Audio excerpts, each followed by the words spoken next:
Hello बच्चों, बहुत बहुत स्वागत है आप सभी का हमारे YouTube चैनल लर्नो लैब ऑफिशियल पर। तो बच्चों, जैसा कि आप देख सकते हो, ये काफी इंटरेस्टिंग से फिगर आपको दिखाई दे रही है। ये है हमारे क्लास 8 साइंस की न्यू बुक क्यूरियोसिटी के चैप्टर नंबर 2 के। चैप्टर नंबर 2 क्या है? The invisible living world beyond our naked eyes. तो हमारे चारों तरफ, हमारे सराउंडिंग में ऐसे बहुत सारे लिविंग ऑर्गेनिजम्स हैं जो हमें दिखाई नहीं देते, लेकिन वो होते जरूर है। तो इसके बारे में चलो मैं स्टार्ट करती हूँ। तो सबसे पहले आपको वापस से ये प्रोब एंड पाउंडर, यानी कि आपको सोचना है, इसके बारे में समझना है, ठीक है, ढूंढना है, खोजना है कि ये सारे क्वेश्चंस क्या कहना चाह रहे हैं। तो first is, have you ever wondered why you might what you might see if the invisible world around you become visible? अगर मान लो जो ये इनविजिबल क्रिएचर्स हैं, मतलब जिन्हें हम माइक्रो ऑर्गेनिजम्स कहते हैं, मान लो ये माइक्रो ऑर्गेनिजम्स अगर हमें दिखाई देने लगे तो क्या होगा? कभी आपने ऐसा इमेजिन किया है? सोचो वो कैसी सिचुएशन होगी कि हमारे चारों तरफ माइक्रो ऑर्गेनिजम्स दिखाई देंगे। क्योंकि माइक्रो ऑर्गेनिजम्स कहाँ होते हैं? वो हर एक जगह पर होते हैं, हमारे पूरे सराउंडिंग में होते हैं, ठीक है, एयर में, वाटर में, हमारी बॉडी में, हमारे फूड में। तो हर एक जगह ये ऑर्गेनिजम्स हमें दिखाई देने लगेंगे। How do you think your observation of this hidden world might change the way you think about size, complexity और even what counts as living? तो ये सारे organisms जो हैं, आपसे ये कहा जा रहा है कि after observation of this, मतलब आप जब देखने के बाद फिर आपकी जो thought है about their size, उनकी complexity, उनका number, वो कैसा होगा, ठीक है। Have you thought how these tiny living beings interact with each other? क्या कभी सोचा है कि ये living organisms जो है एक दूसरे के साथ कैसे interact करते हैं? Okay, so let's start this chapter. The human eye can only see objects that are above a certain size. ठीक है, तो हमारी eyes जो है वो बहुत छोटी चीजों को नहीं देख सकती, थोड़े बड़े जो होते हैं उन्हें ही हम देख सकते हैं। Okay, for a long time many tiny things around us remained unknown. और फिर बहुत सारे ऐसे ऑर्गेनिजम्स हैं, टाइनी थिंग्स है, छोटे छोटे ऑर्गेनिजम्स हैं जिसे हमने नहीं देखा है। ओके, हमारे नेकेड आई से हम उन्हें नहीं देख सकते। और बहुत पहले के समय में ऐसा कुछ पता भी नहीं था कि ऐसे कोई छोटे ऑर्गेनिजम्स होते हैं। बट जैसे जैसे माइक्रोस्कोप्स की खोज हुई, लोग लेंसेज की इस्तेमाल करने लगे, मैग्निफिकेशन के बारे में सीख गए, तो उसके बाद लोग, यानी कि जो साइंटिस्ट हैं, उन्होंने फाइंड किया कि ऐसे छोटे ऑर्गेनिजम्स भी होते हैं जो एग्जिस्ट जरूर करते हैं बट हमारी नेकेड आई से दिखते नहीं है। वो कैसे दिखेंगे? माइक्रोस्कोप के हेल्प से या तो कुछ पर्टिकुलर लेंसेज के हेल्प से। Okay, so long ago people discovered that a curved piece of glass could make smaller things look bigger. तो ये किस चीज की बात की जा रही है? ये लेंसेज की बात की जा रही है, ठीक है। कुछ कर्व्ड ग्लास पीसेस जो होंगे ऐसे, या तो फिर ऐसे, इनका इस्तेमाल किया जाएगा छोटे चीजों को बड़े करने में। ओके, मतलब बड़े करने में नहीं, छोटे चीजों को बड़े देखने में। Okay, the piece of glass was shaped like a lentil seed, thick in the middle and thin at the edge, hence they called it a lens. ठीक है, तो देखो ये इसके बारे में बात की जा रही है कि वो बीच से थिक हो और पेरिफेरी में, यानी कि एंड्स में वो पतला हो। लेंस के बारे में बात की जा रही है। Over time lenses were improve to become more powerful, और धीरे धीरे लेंसेज को और बेहतर बनाया गया ताकि वो और ज्यादा पावरफुल हो सके। पावरफुल इन द सेंस वो और छोटे चीजों को प्रॉपर हमें शो कर सके। Each new tool from simple magnifying glass to microscopes helped humans see what their eyes could not. और धीरे धीरे नए नए टूल्स आने लगे, नए नए मशीन्स आने लगे। जैसे सबसे पहले ये सिंपल मैग्नीफाइंग ग्लास के बारे में बात की जा रही है, जो आमतौर पर आपने भी देखा ही होगा। फिर माइक्रोस्कोप्स के बारे में बात की जा रही है। माइक्रोस्कोप पहले सिंपल माइक्रोस्कोप्स हुआ करते थे, फिर कंपाउंड माइक्रोस्कोप्स आ गए, अब इलेक्ट्रॉनिक, मैग्नेटिक, डिफरेंट टाइप के माइक्रोस्कोप्स आ गए हैं जिनकी मैग्निफिकेशन पावर काफी हाई होती है। Okay, the invention of the microscope opened a fascinating hidden world filled with tiny living creatures.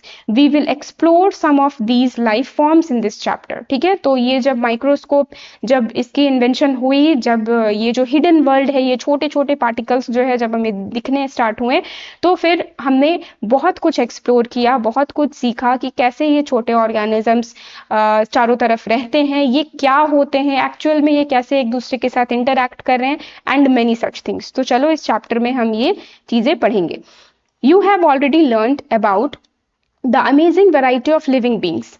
Just look around, there are so many beautiful plants and animals. ठीक है, तो हमने अपने आसपास बहुत सारे प्लांट्स एंड एनिमल्स को देखा है और बहुत कुछ पढ़ा भी है कि different varieties of living beings कितने होते हैं. Okay, they are all shapes, size and colours. ठीक है, ये सभी different shapes, different size and different colours के होते हैं. Some living beings are tiny while others are really big. तो कुछ बहुत ही छोटे होते हैं, जैसे एंट, जो चींटियां होती है, काफी छोटी होती है, कभी कभी तो वो हमें दिखाई भी नहीं और आके काट जाती है. ओके, सो दैट मीन्स कुछ ऑर्गेनिजम्स बहुत छोटे और कुछ ऑर्गेनिजम्स बहुत बड़े होते हैं, जैसे आपने एलिफेंट देखा होगा. ठीक है, या तो फिर आपको ये भी पता होगा कि ब्लू व्हेल जो सबसे बिगेस्ट एनिमल है इस अर्थ में. ठीक है, तो यही कहा जा रहा है कि कुछ ऑर्गेनिजम्स बहुत छोटे होते हैं और कुछ ऑर्गेनिजम्स बहुत बड़े भी होते हैं. They differ not only in their structure but also in many other features. और ऐसा नहीं है कि इनका बस स्ट्रक्चर मतलब डिफरेंट है, एक छोटा है एक बड़ा है, बट ये और भी बहुत सारे फीचर्स में डिफरेंट होते हैं. All these living beings, whether plants or animals, are called microorganisms. और इन सबको हम क्या कहते हैं? Organisms कहते हैं. Organisms means living things. Okay? Have you ever noticed the smallest organisms around you that is visible to the naked eye? कि कभी आपने ऐसा कुछ देखा है कि आपके आसपास सबसे छोटी ऑर्गेनिज्म कौन सी है जो आपको दिखाई दे रही हो? ठीक है, we are not talking about micro organism, जो आपको दिखाई दे. Think about it, how small a thing can your eyes actually see. तो आपको कमेंट सेक्शन में बताना है कि आपने सबसे छोटी ऑर्गेनिज्म अभी तक क्या देखा है. Okay, You might have seen some people using reading glasses. आपने देखा होगा कि कुछ लोग रीडिंग ग्लासेस यूज करते हैं, इस तरह के. ये हो गया हमारा रीडिंग ग्लास. ठीक है, इस तरह के ग्लासेस को यूज करते हैं. How does it help them see better. और ऐसा क्या होता है कि उस रीडिंग ग्लास में ऐसा क्या होता है कि लोग उसे बेटर देख सकते हैं, मतलब थोड़े बड़े साइज का देख सकते हैं. और what happens when we use a magnifying glass to observe something. Okay, so let us observe. तो चलो हमें देखना है इस एक्टिविटी को करके कि रीडिंग ग्लासेस कैसे वर्क करते हैं. Take a round bottom flask made up of glass as shown in figure 2.1.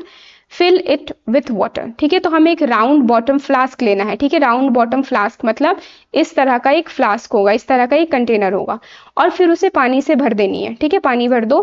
Close the mouth of the flask with cork. उसके बाद इस कॉर्क स्टॉपर से इसके माउथ को ऐसे क्लोज कर दो. Now place the flask on an open book and look at the letters through it. और उसके बाद जैसे यहाँ पे आपको दिखाया जा रहा है, सेम इसी तरीके से रखो और इन लेटर्स को रीड करने की कोशिश करो. Do you notice something interesting? क्या आपको कुछ अलग दिखाई दे रहा है? The letters appears larger when seen through the flask. जब भी फ्लास्क के थ्रू देखोगे तो लेटर्स जो है वो थोड़े बड़े दिखाई देंगे. This happens because the flask filled with water acts like a magnifying glass. ये जो फ्लास्क आपको यहाँ पे ऐसे दिखाई दे रही है, ये एक मैग्नीफाइंग ग्लास का काम कर रहा है. Now use a real magnifying glass to look at small objects like an ant. और फिर आप रियल में जो मैग्नीफाइंग ग्लास होती है उसे ले लो और फिर कुछ ऑर्गेनिजम्स को ऑब्जर्व कर लो. ठीक है, जैसे एक छोटी सी एंट. Were you able to see the object of its body more clearly? क्या आपको वो जो एंट है उसकी बॉडी थोड़ी अच्छी से दिखाई देगी? ओके, ऑब्वियसली ऐसा हो सकता है. For a long time, people were curious to explore the tiny organisms around them, but they could not see them with their naked eyes. ठीक है, बहुत समय पहले से लोग इन छोटे ऑर्गेनिजम्स के बारे में स्टडी करना चाह रहे हैं, उन्हें देखना चाह रहे हैं, लेकिन धीरे धीरे जैसे टूल्स की डिस्कवरी हुई, मशीन्स की डिस्कवरी हुई, या कहो ये मैग्नीफाइंग ग्लासेस एंड माइक्रोस्कोप्स की डिस्कवरी हुई, तब जाके लोग इन सारे ऑब्जेक्ट्स को देख सकें. So how did we finally discover this invisible world? ठीक है, तो फाइनली हमने ये इनविजिबल वर्ल्ड को कैसे डिस्कवर किया?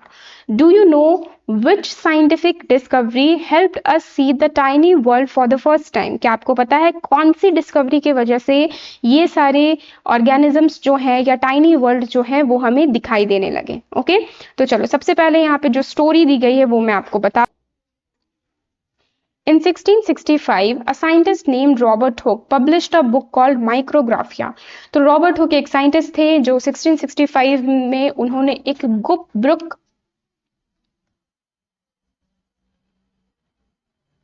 In 1665, a scientist named Robert Hooke published a book called Micrographia. के तो इन 1665 में एक साइंटिस्ट थे जिनका नाम था रॉबर्ट हुक. उन्होंने एक बुक पब्लिश किया जिसका नाम है Micrographia. He was a careful observer and a skilled artist. वो काफी अच्छे ऑब्जर्वर थे और वेरी टैलेंटेड आर्टिस्ट थे.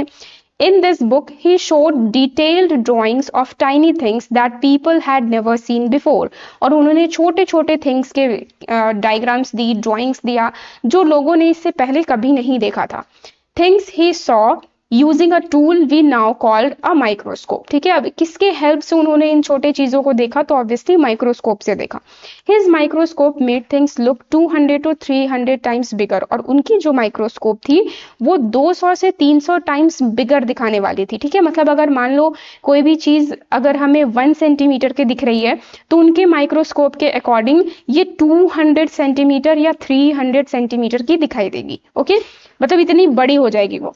That what one can see with the unaided eye. मतलब हम लोग जो अपने unaided eye से अपने नॉर्मल आंखों से देख सकते हैं उससे 300 या 200 गुना ज्यादा वो दिखाई देगा. One day he looked at a thin slice of cork. एक दिन उन्होंने एक thin slice of cork लिया. cork का मतलब होता है जो पेड़ की छाल होती है. ठीक है, उससे जो उसकी सॉफ्ट पार्ट है, ठीक है, बार्क फ्रॉम द बार्क जो सॉफ्ट पार्ट निकाली जाती है ना, उसे कॉर्क कहते हैं. ठीक है, and he saw it was made up of many small empty spaces. और उन्होंने ये देखा कि वो छोटे छोटे कुछ एम्प्टी स्पेसेस की तरह दिखाई दे रहे थे.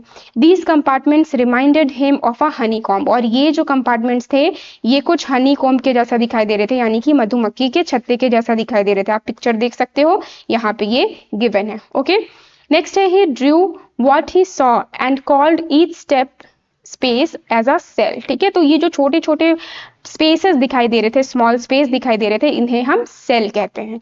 Now this was the first time that the word cell was used in science to describe the basic unit of life. अब देखो काफी इंटरेस्टिंग बात कही गई है कि this was the first time, ये फर्स्ट टाइम था जब सेल वर्ड यूज किए गए थे for the smallest unit of life, यानी कि बेसिक यूनिट ऑफ लाइफ के लिए. Okay, next around the same time in 1660, Antony van Leeuwenhoek, a Dutch scientist, made better lenses that allowed him to build more useful microscopes. अब सबसे पहले हमने किसका नाम पढ़ा, रॉबर्ट हुक का नाम पढ़ा. अब आते हैं एंटोनी वैन लिवोनहुक. इन्होंने क्या किया, ये डच साइंटिस्ट थे, इन्होंने क्या किया, एक बेटर माइक्रोस्कोप यूज किया. ठीक है, बेटर माइक्रोस्कोप बनाया या कहो कि बेटर लेंसेज यूज किए. He was the first person to clearly see and describe tiny living things like bacteria and blood cells. अब देखो जो रॉबर्ट हुक ने डिस्कवरी की थी, रॉबर्ट हुक ने जो सेल्स देखे थे वो कॉर्क सेल्स थे. कॉर्क सेल मतलब वो एक डेड सेल था. ठीक है, जो पेड़ों की छाल होती है, जो बार्क होते हैं वो डेड होते हैं. ठीक है, सूखे होते हैं. तो वो डेड सेल की खोज इन्होंने की, रॉबर्ट हुक ने की. लेकिन लिविंग सेल्स के बारे में अगर बात की जाए, लिविंग सेल सबसे पहले किसने देखा था या किसने ढूंढा था, तो दैट वाज एंटोनी वैन लिवनहुक. ये नाम आपको याद रखना है, ये दोनों नाम आपको याद रखनी है, काफी इंपॉर्टेंट है. दोनों से अलग अलग टाइप के क्वेश्चंस आ सकते हैं. Okay, next is because of this he is known as the father of microbiology. and next is father of microbiology किन्हें कहते हैं, तो एंटोनी वैन लिवनहुक को कहते हैं. ओके, सो होप आपको यहाँ तक समझ में आ गया होगा. अब हम यहाँ पढ़ने बोले हैं what is a cell. All living things are made up of cell. ठीक है, तो जितने भी लिविंग ऑर्गेनिजम्स हैं वो सेल से बने हैं, यानी कि हमारा बॉडी भी सेल से बना है. और जितने लिविंग ऑर्गेनिजम्स होते हैं, प्लांट है, एनिमल्स है, अभी जैसे हमने छोटी चींटी के बारे में बात किया था या ब्लू व्हेल के बारे में बात किया था, ये सब के सब सेल से बने होते हैं. You might wonder what cells actually look like. आपने भी जरूर सोचा होगा कि ये सेल्स कैसे दिखाई देते हैं. Let us take a closer look at the basic structure of a cell using microscope. तो चलो माइक्रोस्कोप से हेल्प से इनकी क्लोजर लुक लेते हैं. So let us study a cell. सबसे पहले हमें क्या लेना है, एक अनियन बल्ब लेनी है फ्रॉम योर किचन और a garden and wash it thoroughly with water. तो अनियन लो, यानी कि एक प्याज ले लो और इसे प्रॉपर्ली वॉश कर लो. Cut the onion bulb vertically into pieces. ठीक है, आपको ऐसे कट कर लेनी है छोटे पीसेस में, या इसकी जो एक स्केल होती है वो एक स्केल आप निकाल लो. Take one piece of onion and pull out the thin transparent layer from its inside surface with the help of a forceps. तो आपको चिमटे की हेल्प से ये जो मैंने अभी स्लाइस यहाँ पे बनाया है, इसके स्लाइस के अंदर वाले हिस्से में आपने भी कभी ना कभी देखा होगा एक पतली सी लेयर होती है, एक पतली सी मेम्ब्रेन होती है. ठीक है, पतली ट्रांसपेरेंट का हो, उस लेयर को आपको निकालना है with the help of forceps, इस तरह से. Okay, this layer is called the onion पील. इसे हम अनियन पील कहते हैं. Now place the peel in a petri dish containing a few drops of saffronin, a red colored stain. तो आप देख सकते हो स्टेप नंबर 1 यहाँ पे जो गिवन है, आपको एक पेट्री डिश लेनी है। पेट्री डिश क्या होता है? ये कंटेनर है जो आपको लैब्स में मिलेंगी, ठीक है, छोटे से प्लेट के जैसे ये होगी। तो आपको वो अनियन पील लेना है और उसके ऊपर कुछ ड्रॉप्स ऑफ सैफ्रनिन डाल देना है, ठीक है। सैफ्रनिन क्यों डालना है? सैफ्रनिन एक डाई है, एक रेड कलर की स्टेन है, ठीक है, ताकि उससे, क्योंकि देखो क्या होता है ना, ये जो अनियन पील है ये ट्रांसपेरेंट है, वाइट कलर की है, तो हमें प्रॉपरली दिखाई नहीं देगा, ठीक है। लेकिन अगर हम इसमें कोई कलर डाल दें, जैसे सैफ्रनिन डाल दें या कोई अदर कलर भी, कोई अदर डाई भी यूज कर सकते हैं, ब्लू डाई और ब्लैक डाई, ताकि ये अच्छे से दिखाई दे। ओके, सो 30 सेकेंड्स के लिए इसे उस डाई में डिप करके रखना है। This will give a pinkish colour to the cells and help us see them clearly, ठीक है, हम उसे अच्छे से ऑब्जर्व कर पाएंगे, वो थोड़ा उभर कर आएगा, हमें ठीक से दिखाई देगा। ओके, होप आपको ये समझ में आ रहा होगा। Next is with the help of a thin brush, transfer the onion peel to another petri dish containing water to rinse the peel and remove extra stain. उसके बाद फिर आपको यहाँ से उठाकर इसे दूसरे पेट्री डिश में डालनी है, उसे प्रॉपरली वाटर से वॉश करनी है ताकि जो भी एक्स्ट्रा स्टेन है, जो कलर थी, पिगमेंटेशन थी, वो निकल जाए। Now carefully place the stained onion peel on the glass slide using a thin brush. फिर ब्रश के हेल्प से आप उसे एक ग्लास स्लाइड के ऊपर रख सकते हो, ठीक है। ग्लास स्लाइड क्या होता है? एक रेक्टेंगुलर पीस ऑफ ग्लास, छोटी सी ग्लास होती है, अराउंड 4 सेंटीमीटर बाय 1 सेंटीमीटर ऐसे, ठीक है, सो दैट उसे फिर हम माइक्रोस्कोप के नीचे रख सके। Ensuring it does not break और फोल्ड, और प्रॉपरली रखनी है ताकि ये ग्लास स्लाइड टूट ना जाए। Put a drop of glycerine over the onion peel on the slide. उसके बाद हमें देखो next step is glycerine add करनी है। The glycerine will prevent drying of the cells and improve clarity for better visualisation of cells. जैसे आप लोगों ने सुना होगा ग्लिसरीन क्या करता है? हमारे स्किन को मॉइस्चराइज करता है, तो सेम यहाँ पे भी अनियन पील को ड्राई होने से रोकेगा, मॉइस्चराइज कर रखेगा। ओके, और प्रॉपर हम उसे देख सकेंगे, विजुअलाइजेशन जो होगी वो अच्छी से होगी। Slowly place a cover slip over the peel using a needle such that no air bubbles get trapped. उसके बाद with the help of a needle या किसी टूल के हेल्प से आप दूसरे कवर स्लिप को, मतलब वो भी एक ग्लास स्लाइड के जैसा ही होगा बट छोटा होगा, इसके ऊपर आपको रख देना, कुछ ऐसा दिखाई देगा ये, ठीक है। बहुत ही प्रॉपरली रखनी है ताकि उसके अंदर एक भी एयर बबल ना हो, ये तो एयर बबल फिर हमें दिखाई देने लगेंगे। Okay, use blotting paper to gently wipe off an extra glycerine around the edges of the cover slip, ठीक है। तो यहाँ इसके आसपास अगर थोड़ी बहुत ग्लिसरीन है तो उसे आप ब्लॉटिंग पेपर से प्रॉपरली वाइप कर सकते हो, एकदम नीट एंड क्लीन वर्क करना है बिकॉज आप ये एक्सपेरिमेंट कर रहे हो। Now view the slide under a microscope or a foldscope. Compare it with figure 2.3c. अब हमें क्या करनी है? इसे देखना है प्रॉपरली, और आप देख सकते हो आपको कुछ इस तरह का चीज दिखाई देगा, ठीक है। What similarity do you find in figure 2.3c and figure 2.3d? तो ये दो फिगर्स जो हैं, इन दोनों के बीच में आपको कोई सिमिलैरिटी दिखाई दे रही है? सबसे पहले ये बता दूं कि ये दोनों फिगर्स हैं किसके। तो ऊपर वाली फिगर जो है ये किसकी है? ये अनियन पील की है, ठीक है। अनियन पील जब हम इसे माइक्रोस्कोप के अंदर नीचे रखते हैं तो ये कुछ ऐसा दिखाई देगा। और दूसरे किसकी है? ये एक वॉल की है जो हमें क्या शो कर रहा है? ढेर सारे ब्रिक्स शो कर रहे हैं, ओके, छोटे छोटे ब्रिक्स। मतलब ये यहाँ पे प्रेजेंट किया जा रहा है कि ये जो वॉल है ये किससे बनी है? ये ब्रिक से बनी हुई है, ठीक है। ब्रिक्स एक दूसरे के ऊपर ऐसे अटैच्ड हैं और ये फिर ये वॉल कंप्लीट हो रही है। सेम यहाँ पे जो रिप्रेजेंटेशन है वो भी कुछ ऐसे ही है। ये जो अनियन पील है वो किस चीज से बनी है? तो वो भी सेल से बनी है जो ब्रिक्स के जैसे एक दूसरे के ऊपर ऐसे अरेंज्ड है। Okay, next is you will observe nearly rectangular structures under the microscope. और माइक्रोस्कोप के नीचे आपको इस तरह से रेक्टेंगुलर स्ट्रक्चर दिखाई देंगे। These are the cells of the onion peel. और ये क्या है? ये है सेल्स जिसके बारे में हम पढ़ रहे हैं। which are closely arranged without any space between them। और आप देख सकते हो कितने properly arranged, जैसे bricks arranged होते हैं वैसे ही ये भी arranged है without any space। Try to observe the peel of the leaves of different plants around you। और सिमिलरली आप डिफरेंट लीव्स के जो पील होते हैं, ठीक है, लीव्स के ऊपर वाली लेयर यानी जो पतली सी छिल्ली होती है, लेयर होती है, उससे हटाकर आप ये एक्सपेरिमेंट उनके साथ भी कर सकते हो। You will find that all the plants are made up of cell. सारे प्लांट्स, सारे एनिमल्स जो होते हैं वो सेल से ही बने हैं। What do you think the body of an animal is made up of? Plants का तो हमने देख लिया, एनिमल किससे बना है? तो ऑब्वियसली एनिमल भी सेल से ही बने होते हैं। अब चलो एनिमल के लिए एक एक्टिविटी कर ले। So rinse your mouth with clean water. Properly अपने माउथ को वॉश कर लो। Use the blunt end of the clean toothpick and gently scrape the inside of your cheek. ठीक है, अपने माउथ, ठीक है, ये अगर मान लो आपके लिप्स हैं, ठीक है, लिप्स के अंदर जब आप देखोगे तो जो आपकी चीक होते हैं, ठीक है, अंदर से आपके कुछ चीक सेल्स हमें निकालने हैं। तो आप क्या करोगे, माउथ ओपन करोगे, टूथपिक्स लोगे और जो चीक अंदर वाली जो चीक सेल्स हैं उन्हें थोड़ा निकाल कर ले आओगे।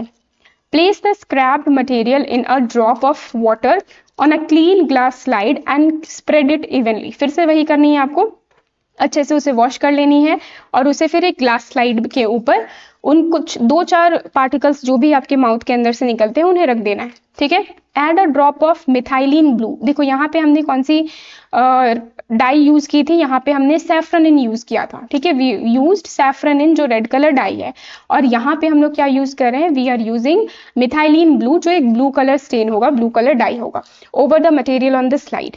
Adding stain improves the visibility of the material under the microscope by increasing contrast। तो सेम वही है कि ये प्रॉपरली हमें दिखेगा नहीं, लेकिन अगर हम ये ब्लू डाई डाल देते हैं तो ये प्रॉपरली हमें दिखाई देगा। After 1 minute add a drop of glycerine over the material on the slide to prevent the cells from drying। फिर से वही करना है, हमें ग्लिसरीन डालना है ताकि ये ड्राई नहीं हो, मॉइस्चराइज रहे। Now carefully place a clean cover slip on the material. उसके बाद आपको एक क्लीन कवर स्लिप डाल देनी है and remove the excess glycerine by blotting paper से आप अच्छे से वाइप कर दो। Observe the slide under the microscope and draw what you see in your notebook. उसके बाद आप ऑब्जर्व करो और अच्छे से देखो कि आपको क्या दिखाई दे रहा है। तो ऑब्वियसली आपको कुछ ऐसा दिखाई देगा। ओके, अब देखो ये क्या है। What do you observe? क्या दिखाई देगा आपको? You will observe a polygon shaped structure shown in figure 2.4। तो आपको ये polygon shaped, polygon क्यों कहा गया है? क्योंकि इसे हम properly spherical भी नहीं कह सकते, इसे triangular नहीं कह सकते, इसे quadrilateral नहीं कह सकते, इसे pentagon भी नहीं कह सकते। तो कुछ shapes देखो आपको quadrilateral shape दिखाई दे रही है, 4 sided है, कुछ देखो यहाँ पे ऐसे 5 sided दिखाई दे रहे हैं, कुछ यहाँ पे ऐसे ये आपको दिखाई दे रहे हैं। तो दैट मीन्स कुछ spherical type दिखाई दे रहे हैं, इसलिए इन्हें polygon नाम दे दिया गया है। मतलब they can be any sided figure, okay, roughly spherical। These are cheek cells which form the inner lining of your mouth। और हमारे माउथ की जो इनर लाइनिंग है, अंदर की जो लेयर है जो पिंक दिखाई देती है, आप कभी मिरर में देखना, तो उसके सेल्स है, इन्हीं सेल से वो हमारा inner lining of the cheek जो है वो बनता है। What similarities and differences do you observe between the cells of the onion peel in activity 2.2 and human cheek in activity 2.3? तो देखो, एक ये पिक्चर आप देखो, ठीक है, एक ये वाली फिगर आप देखो, और दूसरी ये किसकी फिगर है, ये अनियन पील के सेल्स हैं। ठीक है, और ये किसके सेल्स हैं, ये हमारे चीक सेल्स हैं, ह्यूमन चीक सेल्स हैं। तो आपको क्या डिफरेंसेस एंड क्या सिमिलैरिटी दिखाई दे रही है? सबसे पहले मैं बात करती हूँ सिमिलैरिटी की। तो सिमिलैरिटी यहाँ पे क्या क्या है, यहाँ पे एक आउटर कवर है, ठीक है, एक आउटर लेयर है, बीच में कुछ मटेरियल है, और एकदम बीचों बीच ऐसे राउंड शेप हमें दिखाई दे रहा है। सेम यहाँ पे भी आप देख सकते हो, एक आउटर कवरिंग है, बीच में कुछ मटेरियल है, और एकदम बीचों बीच यहाँ पे भी कुछ डॉट्स दिखाई दे रहे हैं। तो क्या है ये? सेल वॉल है, जो आउटर बाउंड्री है, उसके अंदर जो बाउंड्री होती है उसे सेल मेम्ब्रेन कहते हैं। ये जो डॉट्स जैसे दिखाई दे रहे हैं ये न्यूक्लियस है, और मैंने कहा ना कि यहाँ पे कुछ और भी मटेरियल है, दैट इज साइटोप्लाज्म। सेम आपको यहाँ पे भी दिखाई देगा, जो बाउंड्री है वो सेल मेम्ब्रेन है, जो यहाँ पे अंदर मटेरियल प्रेजेंट है वो साइटोप्लाज्म है, और यहाँ जो डॉट जैसी स्ट्रक्चर है या सर्कुलर शेप है ये न्यूक्लियस है। बस यहाँ पे सेल वॉल नहीं है। तो ये डिफरेंस में आ गया। ठीक है, डिफरेंस क्या है? डिफरेंस ये है कि यहाँ सेल वॉल नहीं है, ह्यूमन चीक सेल में सेल वॉल नहीं है, एक एक्स्ट्रा कवरिंग नहीं है। ओके, एक और डिफरेंस ये है कि यहाँ पे रफली ये रेक्टेंगुलर शेप दिख रहे हैं, हर एक जगह पे आप देख सकते हो रफली रेक्टेंगुलर है, लेकिन यहाँ पे ऐसा कोई रफली रेक्टेंगुलर नहीं है, रफली हमें सर्कुलर या स्फेरिकल टाइप ये दिखाई देगा। Okay, So you have observed the cells in the I have 3 main parts। अब 3 मेन पार्ट कौन कौन से हैं? यहाँ पे हमने 4 पार्ट्स देखा, सेल वॉल देखा, सेल मेम्ब्रेन देखा, न्यूक्लियस देखा एंड साइटोप्लाज्म देखा। ठीक है, यहाँ पे हमने क्या देखा? सेल मेम्ब्रेन देखा, साइटोप्लाज्म देखा एंड न्यूक्लियस देखा। तो क्या लगता है 3 मेन पार्ट कौन से होंगे? Obviously cell membrane, cytoplasm and nucleus. Cell wall नहीं होगा क्योंकि cell wall human cheek cell में हमें नहीं दिखाई दिया। ओके, सो क्या क्या ये 3 मेन पार्ट्स है? A thin outer lining, a central region and a small round structure inside it. ठीक है, तो एक आउटर लाइनिंग है, मतलब एक आउटर कवरिंग है, एक सेंट्रल रीजन है, बीच में कुछ मटेरियल्स हैं, और एक स्मॉल राउंड स्ट्रक्चर है उसके अंदर। ठीक है। तो जो आउटर लेयर है उसे हम क्या कहते हैं, उसे हम सेल मेम्ब्रेन कहते हैं। The round structure in the middle of is the nucleus, और जो राउंड स्ट्रक्चर है, मैंने कहा था ना ये गोल सी स्ट्रक्चर बीच में जो दिखाई दे रही है यहाँ पे, this is nucleus which is also covered by a thin membrane, और इस न्यूक्लियस की भी एक कवरिंग होती है। The space between the cell membrane and nucleus is filled with cytoplasm. उसके बाद ये जो बीच की स्पेस दिखाई दे रही है, ये जो ब्लू यहाँ पे ऐसे बीच में स्पेस दिखाई दे रहा है न्यूक्लियस और सेल मेम्ब्रेन के बीच में, उसे हम कहते हैं cytoplasm. Okay, so these three, cell membrane, cytoplasm and nucleus, are the basic parts of cell. Important part of cell है। जैसे मैं एक एग्जाम्पल देती हूँ, अगर हमारे हाथ पाँव ना हो फिर भी हम जिंदा रह सकते हैं। क्यों? क्योंकि हमारा हार्ट वर्क कर रहा है, हमारा लंग्स वर्क कर रहा है, हमारे किडनीज वर्क कर रहे हैं, हमारा ब्रेन वर्क कर रहा है। ठीक है। लेकिन अगर मान लो हमारा हार्ट में कोई फॉल्ट हो गया, हार्ट अगर हमारा वर्क नहीं कर रहा हो या ब्रेन नहीं, तो ऑब्वियसली हम जिंदा नहीं रह पाएंगे। तो सेम सेल में भी और भी बहुत सारे ऑर्गेनल्स होते हैं और भी बहुत सारी चीज अंदर होती है, लेकिन जो तीन मेन पार्ट है, ये मेन पार्ट कौन से हो जाएंगे? ये जो हमें यहाँ दिखाई दे रहा है। Some cells like onion peel cells have an extra outer layer called cell wall। तो हमने जैसे यहाँ पे देखा कि अनियन पील में एक एक्स्ट्रा लेयर भी होती है जिसे सेल वॉल कहते हैं। What is the importance of these structures in a cell? Cell wall की इंपॉर्टेंस क्या है?